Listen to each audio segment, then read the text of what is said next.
So this morning, I wanted to talk to you about choices, but a little bit about me. I recognise I'm one of the few males that's here, so to let you know, I do have 3 children, so I do know something about parenting. I've got a 7-year-old Aurora who's in grade 1 in the school next door. I've got a 4-year-old Eva, who is our dramatic child, and every stub of the toe is and it's pretty crazy with Eva, but she keeps us. She knows her nickname is Cray Cray, so which for those who are a bit too old to understand what that means crazy. Okay, it's what teenagers say instead of crazy these days. They say Cray Cray. And then we've got a 15-month-year-old boy, Jedediah, which finally I had a son, so I was very happy about that. So, and he's just started walking, so he walks like this at the moment because he's just begun walking. So I'm sure you've had one like that before. He's got a very wide sumo stance because he's not too stable at the moment. So, but I wanted to talk to you today about choices, because I find as a dad and as a parent that, especially with preschoolers, that choices is a massive responsibility to train a child how to choose. And I made a decision when I was 15 years old that was quite damaging to me, and it actually happened on a Saturday afternoon on a cricket oval. I was playing under 15s cricket for Karingal Cricket Club, and I was batting, and the ball came flying at me through the air, and the bowler had bowled a full toss and it hadn't bounced, and it came flying at my head, and I had a decision to make. I had 2 choices. One choice was to duck and the ball would go over my head, and the other choice was to hit the ball and it would hopefully go flying for 6 runs. And I chose to duck. And the consequences of that decision was that I ducked and the ball actually dipped and hit me in the back of the head. And I was knocked out cold. I woke up about 15 minutes later in a pool of my own spew and throw up. And they rushed me to hospital. I spent a week in hospital. I actually had a cracked cranium, bleeding into my left ear, and I've lost most of my hearing in my left ear because of that injury. I lost my balance center in my left ear, so I had to learn to walk again and balance again. So that's a pretty good example of choices have consequences, because I chose to play cricket and I chose to try and duck a ball that day, which was a bad decision in the end. But every choice has consequences, and even choices that have an unjust consequence, well, they still come from a place where you had to make a decision. Now, there's a great speaker, writer, author that I love, C.S. Lewis. You may have heard of him before, and he said that every choice you make, you are turning the central part of you, the part of you that chooses, into something a little different from what it was before. And taking your life, it gets a bit heavy here, and taking your life as a whole with all your innumerable choices, all your life long, you are slowly turning this central thing either into a heavenly creature. I'm sorry, sweetie. Did I say something that upset her? This is the important bit, so I want you to get this, if you can keep your child quiet. No, I'm just kidding. A dad would say that. This is the important thing. C.S. Lewis said, these innumerable choices you make in your life, you're turning this inner thing either into something that's heavenly or something that's hellish, into something that's positive or something that's negative. And every choice we make turns this little bit on the inside of us. Maybe you call it your heart, maybe you call it your conscience, maybe you call it your spirit. You're either turning it towards something good or you're turning it towards something evil. Now, when I was a boy, my dad played this game with me and my brother. And what he did, we only ever played this game once because it didn't end well. What he did is he would kick the football into the sky as high as possible, and then we'd have to mark it. So we were about 6 and 4 or maybe 7 and 5 or something like that, and he'd kick it high in the air and we'd try and mark it. It was a great game, but this one day he said, and this was the last time we ever played it, he said, I'm going to kick the ball in the sky, and if you mark it, I'll give you $1. Okay, well that sounds good, Dad, and when you're 5 or 6, $1 sounds pretty good. So he kicked it up into the air and I marked it. 7-year-old, $1 in the back pocket, fantastic. And Dad said, I'll kick it up in the air again. If you want to, you can choose to play. Oh, what do you mean, Dad? What do you mean play? He said, well, the game will be, if you mark it, I'll double your money. I'll give you $2. but if you drop it, then you'll lose all your money. I was like, okay, well, that doesn't seem like too much of a risk. Okay, Dad. Kicked it up, and I managed to mark it again. And then he said, this time, double or nothing, or not double or nothing anymore, but double, or you have to give me $2. So I'll give you $4 if you mark it, you get double your money, but if you drop it, you need to give me $2. Anyway, as you can probably see, the game went on and on and on, and what actually happened is I ended up dropping the footy a lot more times than I marked the footy, and ended up in about $10 of debt to my dad. Now, as a 7-year-old, that ended up with me on the ground in tears, devastated, thinking, where am I going to get $10 from? Now, my dad being a good dad, he raised me well. After my devastation and my tears and my thinking my whole world had fallen apart, he said to me, look, I'm not going to make you pay the $10, but I did want to teach you a lesson in this, that when you choose or make decisions to engage in things, there's always a consequence. And in this particular case, choosing to engage in betting and putting money on things always has a bad consequence. And I never forgot that lesson. I never gamble at all and have never gambled. In the Garden of Eden at the beginning of time, now I'm a pastor, so my job is to teach people about God. So I'm going to use a story from the scriptures here. But God put Adam and Eve in the garden, and he placed 2 trees in the garden. One tree was called the knowledge of good and evil, and one tree was called the tree of life. And he said to the man and the woman, you can do anything you want in this garden. Eat from the trees, you can enjoy yourself, you do whatever you want in the garden. Just one rule I'm going to put down is do not eat from the tree of the knowledge of good and evil. It was one thing. Now, why did God have to put one rule in place? Well, he had to put one rule in place because God had put within us this ability to choose. He'd given us a free will. There's no point in having a free will but never be confronted with a decision. So the one decision that Adam and Eve had to make was to obey God and not to eat from the tree of the knowledge of good and evil. Now, if you know the story in Genesis 3, it's only the 3rd chapter of the Bible, the man and the woman choose to eat from the tree and disobey God. And in that moment, they made the choice to use their free will that God had given them and created them with, to not obey God or listen to God, but actually to preference self. They put themselves before God. They chose me instead of him. And I think you don't have to look very far into the world or across society or even maybe in your own life to realize that there's something wrong with the world. People tend to make choices that benefit self. When placed with an opportunity to take for oneself, people tend to take. People that are in positions of power tend to sway more towards abuse of power or taking money for self or using their position to do what they want rather than to sway towards doing things for the benefit of others. That tends to be what happens. And this was highlighted to me probably better than ever before when I was on my honeymoon. I was with my beautiful wife. We've been married for 2 weeks, Zoe, that many of you will know. And we're in Florence. We're in Italy, Florence. It was amazing. It was beautiful. And I went out one afternoon to try and find a place that I could take her out for dinner. The girls had bought, before we got married, the girls had bought her a beautiful pink dress. She'd never worn it. It was for our honeymoon. I thought I'm going to find a beautiful restaurant in Florence. She can wear a dress. I'm going to surprise her. It's going to be amazing. I ended up being out for quite a few hours in an internet cafe and trying to work this out and probably just doing other man things to waste time and procrastinate. And I came home a few hours later and she was a little bit distraught because we were in Florence. We didn't have mobile phones. She thought I was ducking out for 10 minutes and I was gone for like 3.5 hours. Now, my intentions were good in being away, but she didn't know that because it was a secret and I was going to do a dinner for her. So she kind of confronts me as I come in the door. And this was the beginning of our first argument as a married couple. So I'm letting you into a very intimate part of my life here. She kind of confronts me as I come in the door and said, where are you, sweetie? I was actually really afraid, like I was out. You were out and I was here for hours. I didn't know where you were, what was going on. I didn't know if something had happened to you. Obviously, being a man, I didn't think through any of those kind of things. I was just in task mode. I wasn't thinking how she might have felt or that she might have been afraid or that I hadn't communicated to her.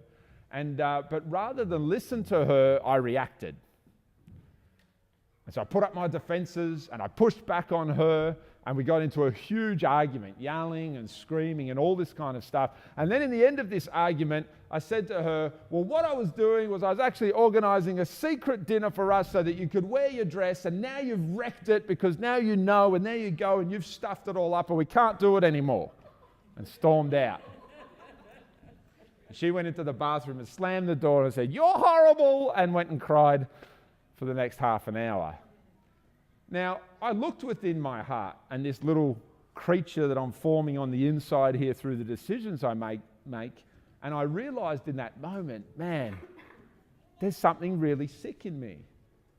Like I actually, when I got down to it and reflected for a few minutes, I realized that I actually wanted to hurt her in that moment. I wanted to say things and do things and blow up the surprise I had for her because I wanted to make her feel pain and feel bad.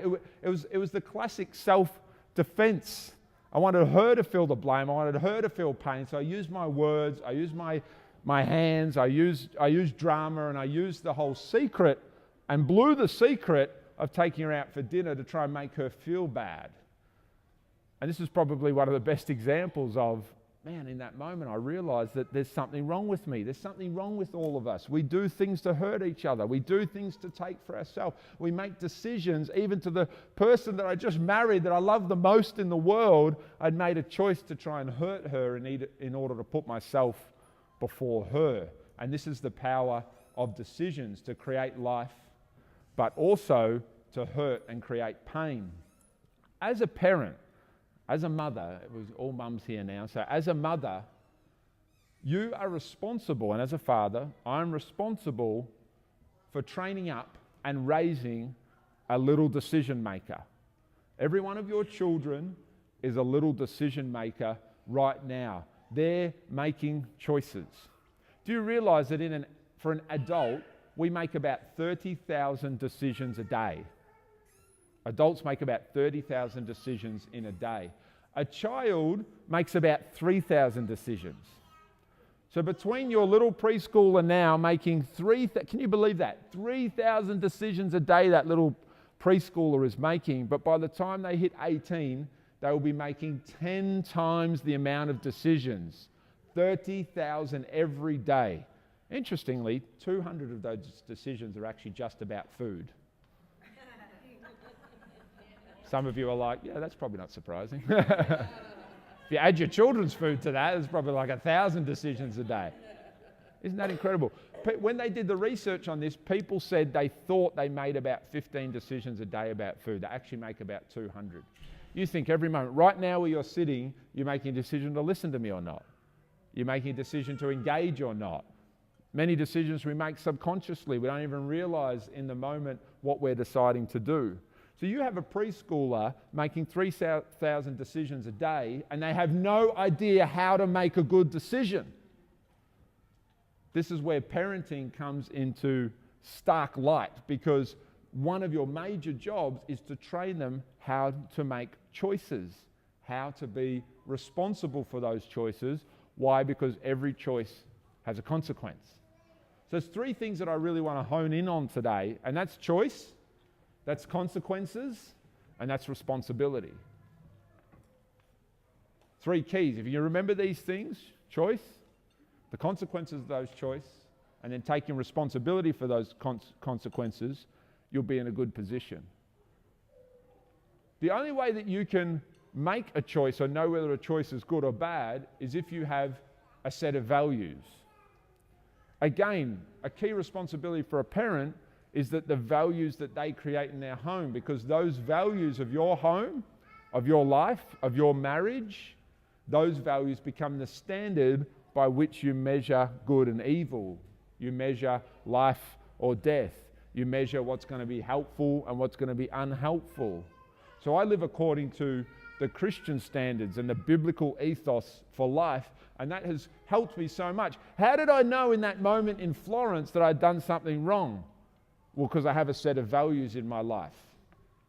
And I had emotions going on of not happy about what I just said to my wife. I had emotions going on of guilt. I've not spoken kindly to the one that I love. 2 weeks ago, I'm standing at the altar committing to love her with all my heart, and then I'm doing things that I don't love her. But how do I even know that? Well, because there's a set of values that creates a standard. It puts a line in the sand that I can measure my actions. I can measure my words against that. So whether you've thought about this or not, your home has a standard. Your life, your marriage, and your parenting, you are doing it according to a set of values. So I want to encourage you, know those values, take responsibility for those values, because it's going to put you in the best position to help train your child to make decisions in accordance with values that lead to life. We have a giant dog at home. His name's Leo. He's a Leonberger, which is a German mountain dog. He's about 55 kilos. He's huge. He can jump up and put his paws on my shoulders, and he's almost my height, and he's bigger than me. He's a fun dog. He's great with kids. If you ever want to get a good dog with kids, it's a big fluffy one. A Leonberger's the way to go. Now, because he's big, even though he's gentle, he's a bit of a gentle giant.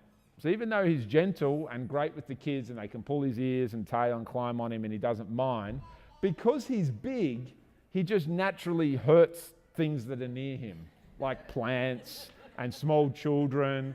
He breaks his drinking bowl, gets broken every 3 weeks and have to buy a new one.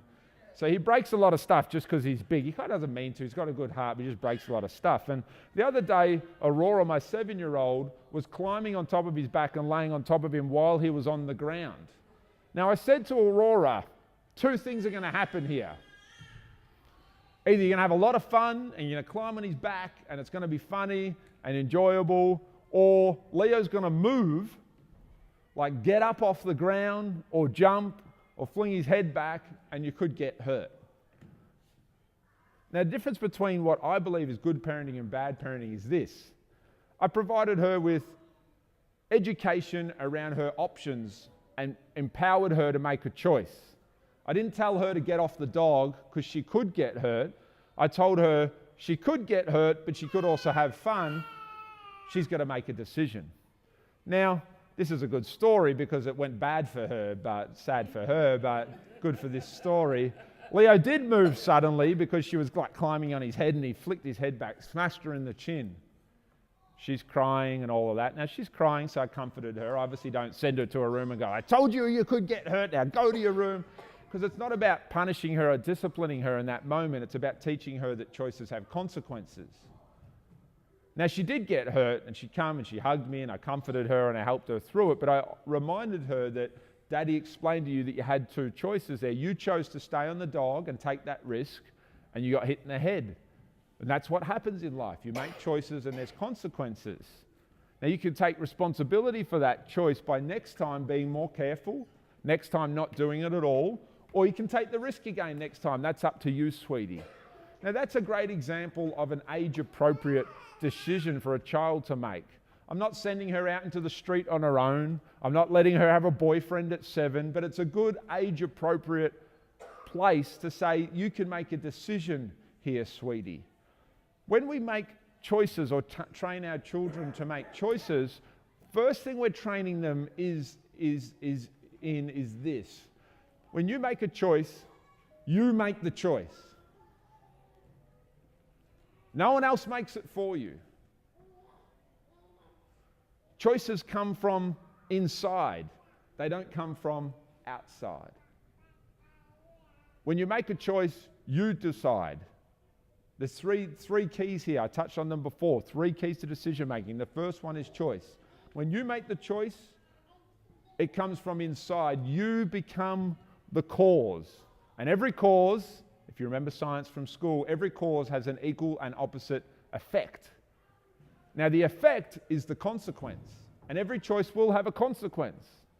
Our first daughter, Aurora, the one I'm talking about, she was a horrible sleeper. She didn't sleep more than an hour or 2 for the first 18 months. It was a tough time.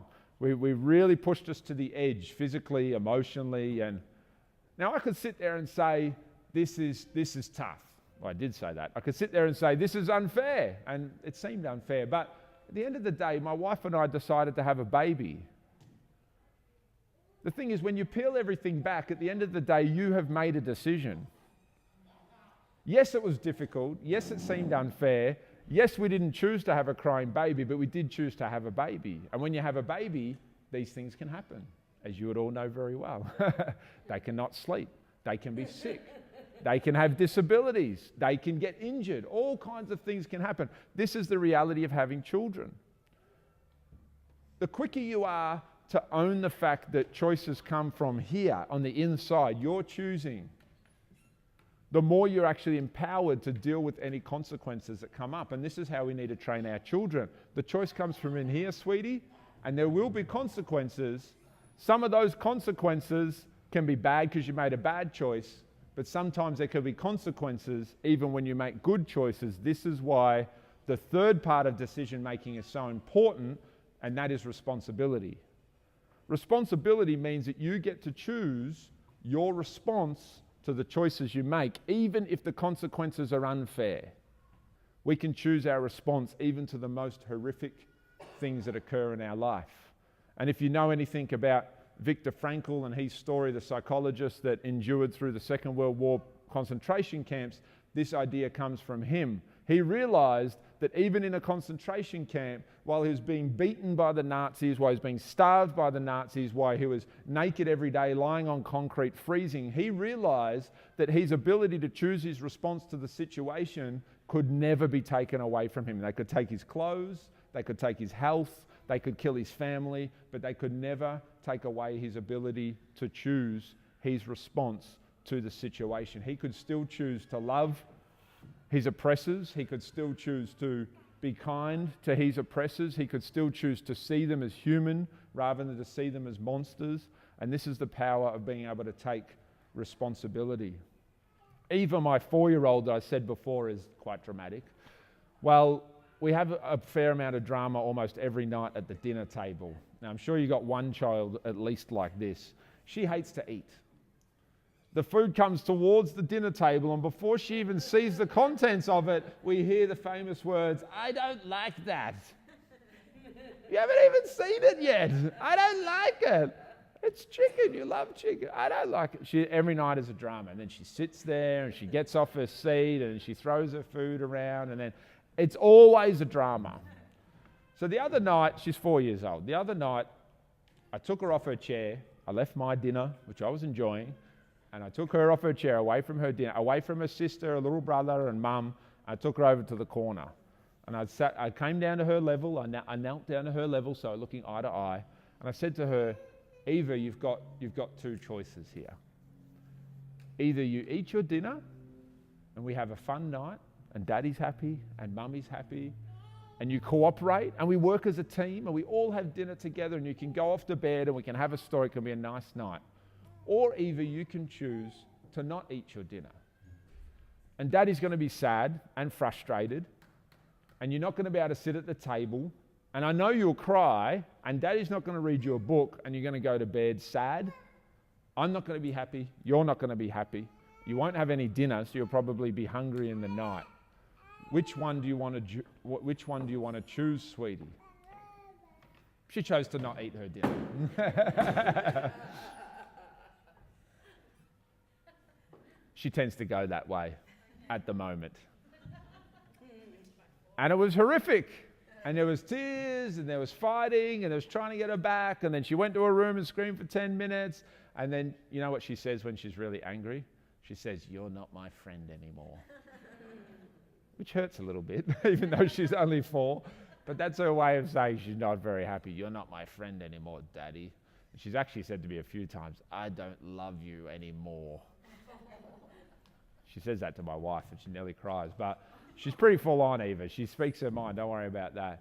But after about 20 minutes and going in and out of her room a few times, eventually I sent her back and I said, "You can come out if you want to apologise, but if you apologise and come out, you need to sit at the table and eat your dinner." And she settled down. Every child would. If you stick to your guns and you follow through on your discipline, every child will come around. Why? Because they're built to come around. They're built for cooperation. They want to fit in. They want to be part of the team. The thing is, what is my 4-year-old screaming? She's screaming, "I don't understand what to choose. I don't know what the consequences of my decision will be. I'm 4. I can't take responsibility for my life." And that's where it comes into the parent, the mum, the dad, to come in and go, "This is how choices equate to consequences, and you can take responsibility. A great opportunity around the dinner table with the food to teach that 4-year-old how to take responsibility for her life. A great age-appropriate opportunity to be able to do that. What I want to encourage you here with is when you're parenting preschoolers, I've found that giving them 2 concrete choices works well. You can't give multiple options to a 4-year-old, and you can't be confusing or vague in your options. It's concrete decisions they need. You can sit at the table and eat and everyone will be happy, or you can not eat and this is what's going to happen. Now, don't worry, like you, I have to take a deep breath on the inside and go, I don't really want to do this. I don't really want to have a 20-minute fight here. I don't really want to deal with the backlash of that. Like every parent, I weigh up that choice in myself of how much I want to follow through with this. And obviously you've got to choose your battles. You don't want to be doing this every night, but there must be times where you allow things to come to a head for your child that you can actually teach them how to make a choice, how to deal with the consequences, and then how to be responsible. So in this case, being responsible ended up being apologizing, wiping your tears away and coming and sitting at the table. And maybe for you, even using dad a bit in this kind of stuff could be a wise move. I know that when my wife and I talk, sometimes she just finds the emotional energy to go again after having the kids for 10 hours during the day to have that fight at dinner is difficult. So we prepare ourselves that if that happens, well, dad will step in, and dads are probably a little bit less emotionally engaged in some ways anyway, so it allows you to be a little bit straight down the line and kind of stick to your guns. But you've got to work that out in your home, how you're going to do it. But children need choices, they need concrete decisions to be able to make, and they must align with your values and be consistent. You can't say that one night and then the next night have a completely different value. Well, we're not team anymore. We don't value cooperation anymore. What daddy says is weak as water tonight. I'm not going to follow through on it. You're better off not saying it if you're not going to follow through on it. Why? Because that just teaches a child that mummy and daddy's choices don't result in consequences and they don't take responsibility for it. So if you can't get to responsibility in your own choices, then don't promise, don't say, don't make a decision. What I want to leave you with is this discussion question. Is my parenting approach adequately training my little choice maker, my little decision maker? That child you have now making 3,000 decisions a day, is your parenting approach at the moment training them? Because this is what parenting is. It flashes in my mind all the time when I parent my children. Parenting is training. You're not just minding them, you're not just protecting them, you're not just feeding them. At the end of the day, you've been given a responsibility of a child, and the main responsibility you have is to train them.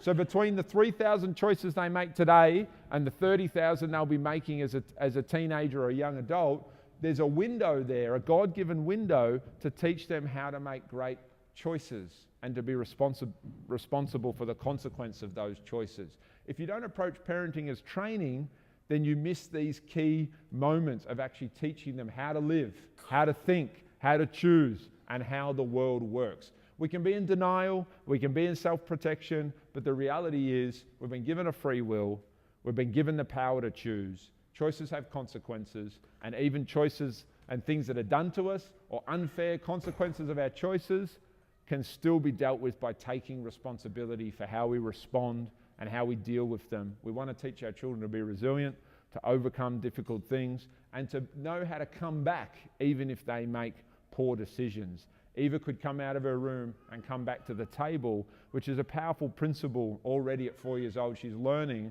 even if I choose a choice that's not great, there's always a way to come back. There's always a way to say sorry. There's always a way to get back in the team. There's always a way to get the night back to a happy night and get my book and go to bed in peace rather than in crying and desperation. So I hope that's helped you. Did everyone catch the question there? Is my parenting approach adequately training my little choice maker, so adequately training my child to make decisions? Maybe you're doing okay. How could you capitalize on that? Take that further. Maybe you can see as I'm talking, look, there's some areas I could improve on. So I think I'll hand over to Bridie and I'll give you a few minutes to discuss that.